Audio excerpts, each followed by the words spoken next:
आप सभी जानते हैं, हमारे भारत देश में एक अंग्रेज अधिकारी बहुत कुख्यात और बहुत क्रूर आ गया था, जिसका नाम था डायर। अमृतसर में उसकी पोस्टिंग हो गई थी और उसने एक रॉलेट एक्ट नाम का कानून बना दिया था।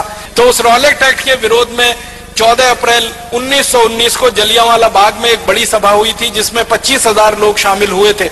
उस बड़ी सभा पर डायर ने अंधाधुंध गोलियां चलाई थी। आप अंदाजा लगा सकते हैं, अगर आप में से किसी भाई ने और बहन ने पुलिस में नौकरी की हो या सेना में नौकरी की हो, तो इस बात का अंदाजा उनको बहुत अच्छे से लगेगा। 15 मिनट के अंदर 1650 राउंड गोलियां चलाई थी डायर ने। 15 मिनट के अंदर 1650 राउंड गोलियां चली थी और 3000 से ज्यादा क्रांतिकारी वहीं तड़प तड़प के मर गए थे। आप में से जिन लोगों ने अमृतसर देखा है, जलियांवाला बाग देखा है, आपको मालूम है जलियांवाला बाग के घुसने के लिए और निकलने के लिए एक ही दरवाजा है। चारों तरफ से वो चार दीवारी से घिरा हुआ है और दरवाजा भी मुश्किल से 4, 4.5, 5 फीट का है। उस दरवाजे पर डायर ने तोप लगा दी थी आके, ताकि कोई निकल के भागने ना पाए। और जलियांवाला बाग में एक कुआं है, बल्कि 2 कुएं हैं, अंधे कुएं के रूप में जाने जाते हैं। अंधाधुंध जब 1650 राउंड 1650 राउंड गोलियां चली, तो जो गोलियों के शिकार हुए वो तो वहीं पे शहीद हो गए। जो बच गए उन्होंने जान बचाने के लिए कुओं में छलांग लगाई और कुआं लाशों से पट गया, मृत शरीरों से पट गया। और 15 मिनट तक अंधाधुंध गोलियां चलाकर हंसते हुए खिलखिलाते हुए डायर वहां से चला गया। रास्ते में जाते हुए अमृतसर की सड़कों के दोनों तरफ जो भी भारतीय नागरिक उसको मिला, उनको गोलियां मारकर पीछे तोप के मुंह से रस्सी से बांधकर घसीट कर वो लेके गया था।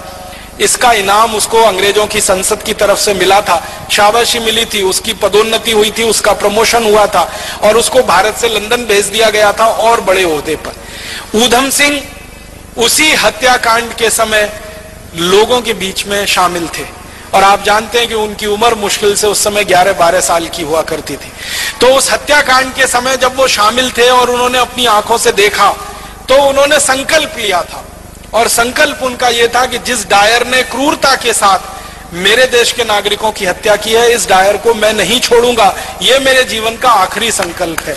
और इस संकल्प को पूरा करने के लिए आपको एक बात और मालूम है शहीद आजम ऊधम सिंह की, कि घर से एकदम गरीब थे, माता पिता का साया उठ चुका था, अनाथ आश्रम में बड़े हुए थे पलकर। माता पिता साथ में नहीं थे, दोनों मर चुके थे। बड़े भाई थे, उनकी मृत्यु हो चुकी थी किसी बीमारी से। अपने परिवार में वो अकेले रह गए थे और उनके पास आर्थिक संसाधन कुछ नहीं थे। तो जब उन्होंने योजना बनाई डायर को मारने की, संकल्प पहले ले लिया और योजना बनाई, तो लंदन जाना है, लंदन जाने के लिए पैसे चाहिए, पैसे कहां से आएंगे? तो उन्होंने तय किया कि मैं किसी के सामने हाथ फैलाऊं, उससे अच्छा है मैं मेहनत मजदूरी करके पैसे कमाऊं। तो उन्होंने कारपेंटरी का काम सीखा, ये लकड़ी का काम जिसको हम कहते हैं, और लकड़ी का काम करते करते इतने पैसे जमा किए कि अमेरिका गए, फिर अमेरिका से लंदन पहुंच गए।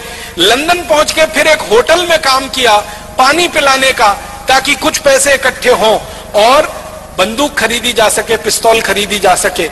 और ये सब काम करते करते शहीद आजम ऊधम सिंह को आप जानते हैं 21 साल लग गए।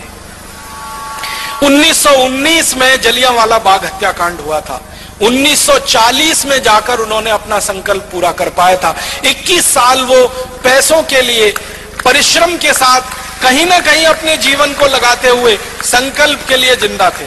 21 साल के बाद 1940 में किंगस्टन एक जगह है लंदन में, किंगस्टन पैलेस, वहां पर जब डायर का एक बड़ा कार्यक्रम हो रहा था और उसको मालाएं पहनाई जा रही थी और उसका सम्मान किया जा रहा था, उस कार्यक्रम में ऊधम सिंह पहुंचे थे और अपनी जेब से रिवॉल्वर निकालकर तड़ातड़ 3 गोलियां मारी थी। और 3 गोलियां मारकर एक ही वाक्य कहा था कि आज मैंने 21 साल पहले का मेरा संकल्प पूरा किया है और मैं अब इसके बाद 1 मिनट जिंदा नहीं रहना चाहता, 1 मिनट भी जिंदा नहीं रहना है, अब मेरे दिल की इच्छा पूरी हुई है। तो रिवॉल्वर को अंग्रेज अधिकारी के सामने जब उन्होंने सौंपा, तो अंग्रेज अधिकारी के हाथ कांप रहे थे, उसको ये लगता था कि ये मुझे भी नहीं मार देगा। तो ऊधम सिंह ने कहा घबराओ मत, मेरी तुमसे कोई दुश्मनी नहीं है, मेरी तो डायर से दुश्मनी थी जिसने मेरे देश के 3000 लोगों को मारा। क्रांतिकारियों का इतना ऊंचा आदर्श कि जो संकल्प लिया है उसी की पूर्ति के लिए जीवन लगा देना है, उसमें 10 साल लगे, 15 साल लगे, 20 साल लगे, 21 साल लगे, ये शहीद आजम ऊधम सिंह से सीख। ऐसी ही ताजा खबरों के लिए सब्सक्राइब कीजिए हमारा चैनल शिवाय न्यूज और इस वीडियो को लाइक और शेयर करना ना भूलें।